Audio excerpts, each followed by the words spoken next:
आज आपण बनवणार आहोत एकदम कुरकुरीत मसालेदार आणि चविष्ट बोंबील फ्राय. बाहेरून क्रिस्पी आणि आतून मऊ असा बोंबील फ्राय, जे भातासोबतही आणि आमटीसोबतही मस्त लागेल. तर सुरू करू ही रेसिपी. हे बघा, मी हे बोंबील घेतले आणि असे मी मधून कापले, असं कापून घेतले बघा, आणि स्वच्छ पाण्याने धुतले. आता मी ह्यामध्ये घालते चवीनुसार मीठ. आता ह्यामध्ये मी घालते आगळ. तुम्हाला जर आंबटपणा पाहिजे तर तुम्ही लिंबूही घालू शकतात, लिंबू पिळून. आणि हे चांगलं हाताने मिक्स करून घ्यायचं. हे बघा, मिक्स करून झाले. आता ह्याचं पाणी आहे ना असं फेकून द्यायचं. हे बघा, आता हे असं पिळायचं आणि जेवढं पाणी येत असेल तेवढं ते काढून घ्यायचं, असं पिळायचं आणि दुसऱ्या भांड्यामध्ये काढून ठेवायचं. हे बघा, असं पिळायचं, सगळं पाणी निघालं पाहिजे याचं. हे बघा, आता पिळून झाले. हे बघा, आता ह्यामध्ये मी मसाले घालते. आता यामध्ये मी घालते 1 चमचा लाल मसाला. मगाशी मीठ घातलं होतं म्हणून आता थोडंसंच मीठ घालते. आता ह्यामध्ये मी घालते आगळ. आगळ पण थोडंसंच घाला, कारण मगाशी आपण घातलं होतं म्हणून, नाही तर जास्त आंबट होईल. आता यामध्ये मी घालते थोडीशी हळद. आता हे चांगलं असं मिक्स करायचं. सगळे मसाले आणि बोंबीलमध्ये चांगले मिक्स व्हायला पाहिजे. हे बघा, चांगले मिक्स झाले आहेत. आपलं मॅरिनेशन रेडी झालं आहे.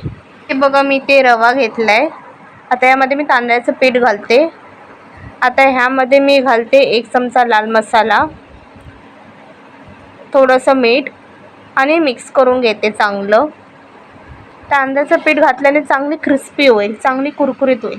आता मी आहे ना इथे तवा ठेवला आहे. आता यामध्ये मी तेल घालते. गॅसची फ्लेम आहे ना स्लोच असली पाहिजे.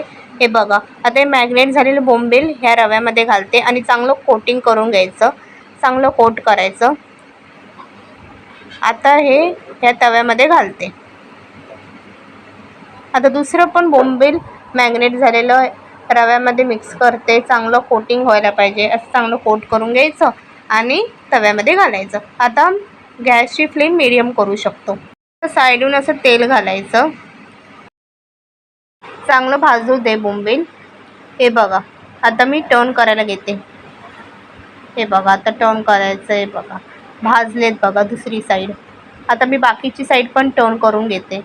हे बघा, बाकीची साईड पण चांगली भाजून गेली आहे.